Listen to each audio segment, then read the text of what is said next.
Bismillahirrahmanirrahim. Assalamualaikum warahmatullahi wabarakatuh. Halo teman-teman, di Hari Pahlawan tahun 2025 ini ada yang menarik ya, karena pemerintah akan memberikan gelar kepahlawanan bagi 10 putra-putri terbaik bangsa. Yang menarik, yang membuat ramai di perdebatan, masuk salah satunya nama mantan Presiden Soeharto. Ada juga Gus Dur, ada Marsina, dan lain sebagainya.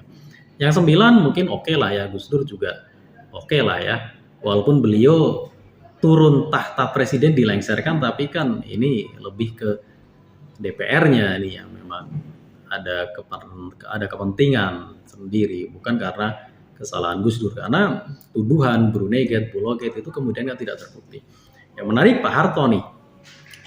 Harto, memang bangsa yang besar adalah bangsa yang bisa menghargai pahlawannya. Bangsa yang besar adalah bangsa yang tidak lupa akan jasa para pahlawannya, iya.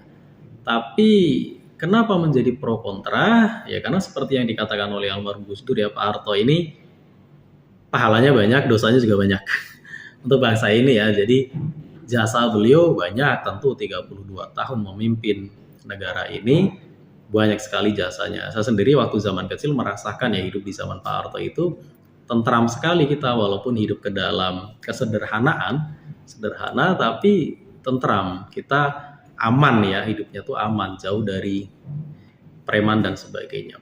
Tapi dosanya juga banyak.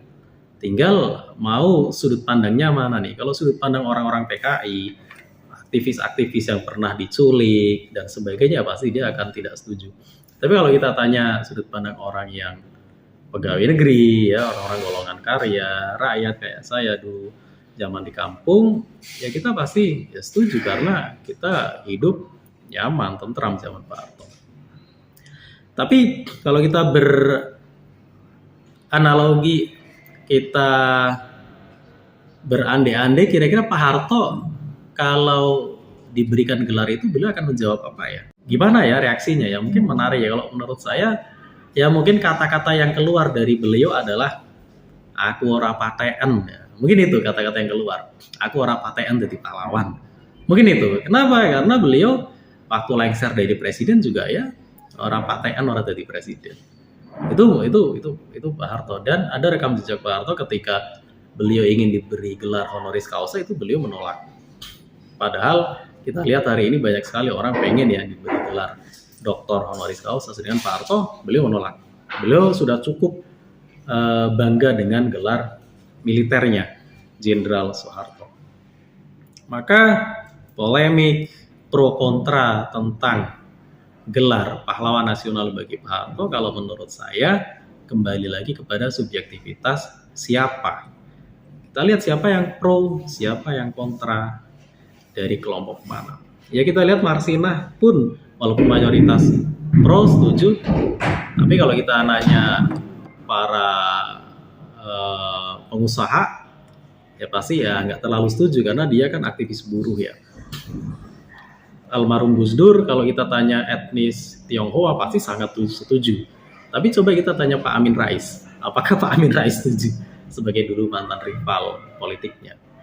Gitu. Jadi yang perlu ditelisik juga sebenarnya yang menarik adalah standar yang dilakukan oleh pemerintah. Kan Menteri Kebudayaan Pak Fadlizon menyebut 10 nama ini adalah seleksian dari 49 nama.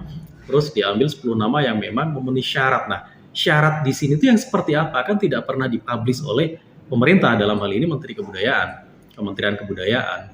Syaratnya apa? Mungkin Pak Fadlizon bisa spill dong supaya kita juga bisa terobsesi, oh ternyata syaratnya itu, sehingga kita bisa kejar, ya syukur-syukur supaya kita juga bisa jadi pahlawan ya, karena ya mungkin kita juga sudah pahlawan bagi diri sendiri, bagi keluarga, bagi lingkungan, di lingkup kecil kita, tapi kan siapa yang nggak mau diberi gelar oleh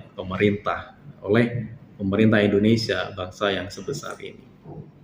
Gitu, mungkin itu sedikit komentar dari Mr. Omad. Yang jelas ya kita sudahi polemik ini faktanya karena pemerintah sudah memberikan gelar kepahlawanan bagi Pak Harto, bagi Gus Dur, bagi Marsina dan yang lainnya ada 10 nama. Kita hargai, kita hormati.